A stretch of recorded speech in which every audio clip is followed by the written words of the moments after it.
Hey guys, today I'm going to be talking as Seth in a Seth Talk about Ori and the Blind Forest. I beat this game a couple weeks ago, but I've been a bit busy and I haven't gotten to record my impressions of it quite yet until now. So, here we go. Ori and the Blind Forest is a Metroidvania game. It's, come to my attention recently that some of my viewers aren't nearly as hardcore of gamers as I am, so what is a Metroidvania? That's a genre. It is a genre. Metroidvania is a portmanteau of Metroid and Castlevania. It's the two names put together. And basically, if you've ever played a side-scrolling platformer game, like Mario or something, imagine it's like that, except the entire game is kind of like one really long Zelda dungeon. There's no different levels, there's just one big open world, and the game tasks you with getting to the end, even though the direction you're supposed to go isn't obvious. So it's kind of like a treasure hunt, so you can get new moves, and when you get new moves for your character, then you can go into new parts of the world, and you kind of lather, rinse, repeat that formula until you get to the very end of the game. That's kind of the main thing all Metroidvanias have in common. So this Ori and the Blind Forest is a Metroidvania, and it's a rather good one. I'm obviously going to be inclined to compare it to Hollow Knight, because that's the last game I played, and it was also a Metroidvania. I'll make the comparisons later on, but I like them both. So, this game is beautiful. That's going to be the first thing you're going to notice. The music and the art, like the soundtrack and the story, it's all really, really good. In this game, you play as this little squirrel thing named Ori. Ori is a girl, which I think is kind of cool. She's actually a tree spirit, and basically you're tasked with revitalizing the forest, which has died. And that's basically the plot, but the story within the plot is really touching. It's a touching tale. I think from a gameplay perspective, the movement in this game is sublime. Movement? More like schmovement. This game, you're schmoving all around, dude. It's so good. If you've watched any of my other videos, then you'll know that I really care about game feel. I care about games feeling good to control. In this game, I need to put the Pacha meme on the screen to describe how good it feels to play. What else do I have? If you haven't seen this before, you should know that I'm going off of bullet points. It's semi-scripted. It's mostly not scripted. I have a separate series of videos for that. What else do I have? Oh, this game, so you basically run around the forest and you try to find new power-ups and stuff. This game doesn't really excel in combat. It's more of a parkour Metroidvania. You can attack, but it's basically just like you mash X when an opponent is near you, and they'll automatically take damage from this little light spirit that you have floating next to you. You just kind of automatically shoot stuff when an enemy is in range. And, so I got that at the beginning of the game, and I'm like, oh, this isn't going to be nearly as good as Hollow Knight, because Hollow Knight had awesome combat. Well, that's not really what this game is about. It's okay that it's not great with combat. This game doesn't really have traditional bosses. It doesn't have bosses in the traditional sense, but it does have these cool chase sequences that remind me like I'm playing Sonic Rush or Sonic Advance. You get chased by something and you're tasked with escaping this one long maybe minute and a half section without dying. And if you do die, you just restart right at the beginning of the chase sequence. So it's really cool that they ran headlong into this. Okay, this is going to be a parkour Metroidvania. Those are some of my favorite parts in the game. The music pops off every time you're running away from something. It's super, super cool. I love reacting to things and feeling like I'm in an action movie. That's why I like Sonic games so much. What else do I have? This game is definitely linear, but the optional upgrades and skills and the difficulty settings make it pretty varied and pretty worth playing. So this means the main quest, your main objective in the game, is you can't really steer away from it. You do have to do things in a specific order unless you use glitches.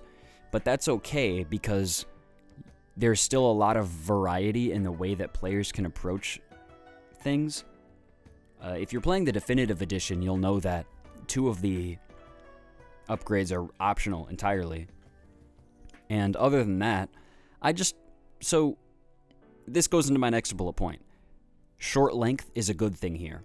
You know, some games they'll be like, oh, we've got 100 hours of gameplay here. Ori and the Blind Forest is more like, okay, this game is like 7 or 8 hours on your first try, but because it's so short and the movement is so good, you're going to want to play it again, because we'll give you an achievement if you beat it in 3 hours. How's that sound? Because the game is so short is why it's so replayable, is what I'm saying. This is one of only 2 games that I've ever put down, and then I'm like, that was fun. I'm going to play it again. The first one was Metroid Samus Returns on the Game Boy Advance. That was not on the Game Boy Advance. Metroid Samus Returns on 3DS.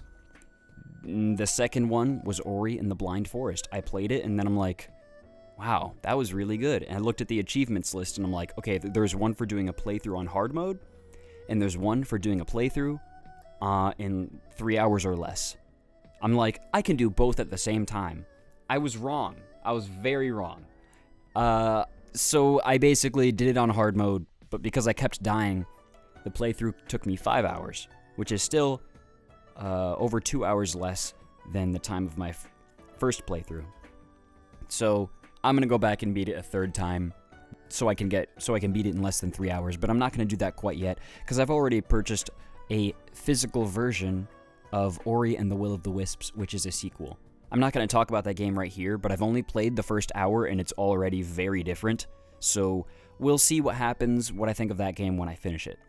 I have a bullet point here that just says, I like how Ori just does flips sometimes. Because he does. He just flips for no reason. It's like in Majora's Mask, how they added how Link just like flips when he does jumps. It's like that. Sometimes Ori does a regular jump, sometimes he just flips. He's just stylish. He's a stylish little squirrel. She is a stylish little squirrel thing. What else do I have here?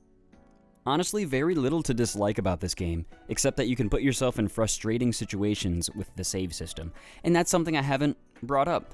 This game has an incredibly unique feature where the game doesn't have automatic save points or checkpoints.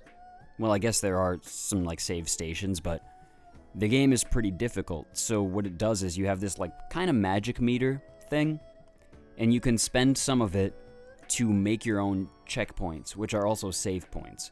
So if you play for 5 minutes and you haven't died, you should probably spend some of that to make your own checkpoint. And besides, like, you can't make it in certain, like, on certain unsteady ground or right next to enemies.